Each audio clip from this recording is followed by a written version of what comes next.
నమస్తే, welcome to GX9 news.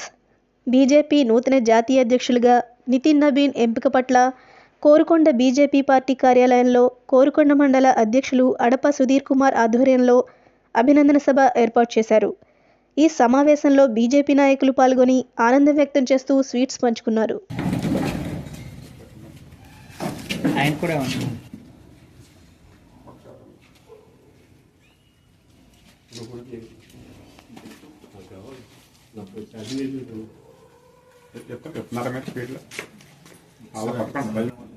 అదే రమణ గారు దగ్గరకమ్మా దగ్గర రండి.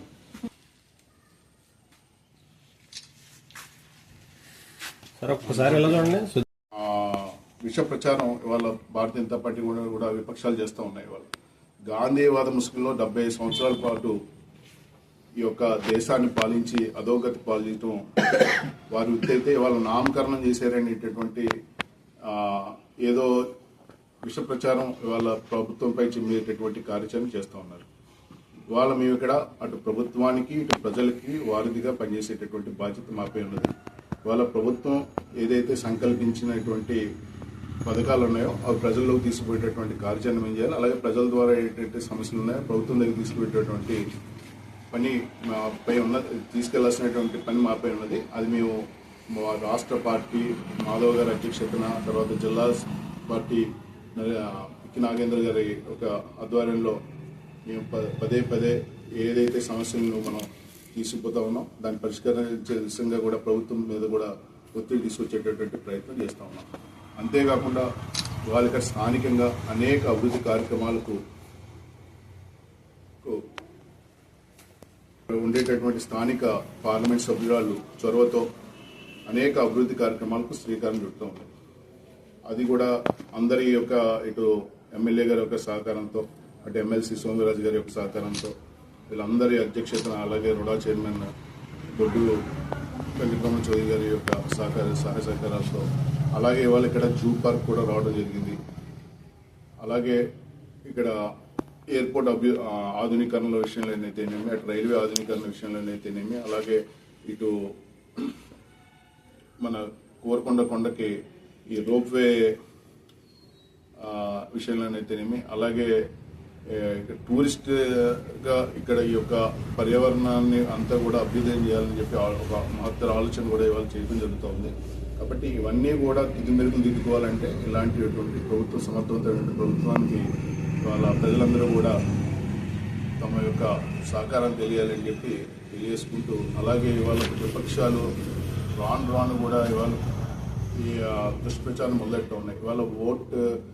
ఇవాళ అనేక రాష్ట్రాల్లో ఇవాళ మనం ఓటుని ఇది దొంగ ఓట్లు తొలగించేటువంటి ప్రక్రియ కొనసాగుతున్న తరుణంలో ఓట్ చోరీ అని నామకరణం చేసి ఇవాళ దుష్ప్రచారం మొదలెట్టినటువంటి వైనం. కాబట్టి దానికి ధీటుగా ఓట్ చోరీ ఎవరు చేశారు అనేది పార్లమెంట్లో మా నాయకులు తద్వారా ఈ దేశానికి ప్రధానమంత్రి ఎలాగయ్యారు అనేది సుస్పష్టంగా పార్లమెంట్ సాక్షిగా వాళ్ళ అమిత్ షా గారు అక్కడ తెలియజేయడం జరిగింది. కాబట్టి ఎక్కువగా ఇవాళ తప్పుడు ఉదాహరణ పట్టిస్తూ ఇవాళ రాజకీయాలు చేసేటటువంటి ఆలోచనలో వారు ఉన్నారు. ఇవాళ భారతదేశం ఇవాళ నరేంద్ర మోడీ గారి నాయకత్వాన అభ్యుదయ భావాన్ని ముందుకు పోతా ఉంది అని కూడా గమనించాలని చెప్పి ప్రజలందరూ కూడా భావిస్తూ ఇలాంటి దుష్ప్రచారాలన్నీ కూడా తిట్టుబట్టాలి. అదే మన బీహార్ జరిగిన ఎన్నికల్లో కూడా ఇవాళ సుస్పష్టంగా ప్రజలు జైకతనం ఎగరేసే సంగతి ఇవాళ అందరికీ విదితమే. అలాగే నిన్న ముంబైలో జరిగినటువంటి స్థానిక సంస్థల ఎన్నికల్లో కూడా వాళ్ళ భారతీయ జనతా పార్టీ యొక్క బలాన్ని చాటు చేయడం జరిగింది. ఇవాళ దేశంలోనే పెద్ద పార్టీగా భారతీయ జనతా పార్టీ అవతరించింది. 18 రాష్ట్రాల్లో వ్యక్తిగతంగా ప్రభుత్వాన్ని ఏర్పాటు చేస్తూ, అలాగే మరొక 3-4 రాష్ట్రాల్లో ఇవాళ కూటమి ద్వారా కూడా ప్రభుత్వంలో భాగస్వామ్యంగా కూడా పనిచేస్తూ ఉన్నటువంటి ఇవాళ దేశవ్యాప్తంగా కూడా కాషాయ జెండా ఎగరాలనేటటువంటి తపంతో ఇవాళ పార్టీ పనిచేస్తూ ఉంది.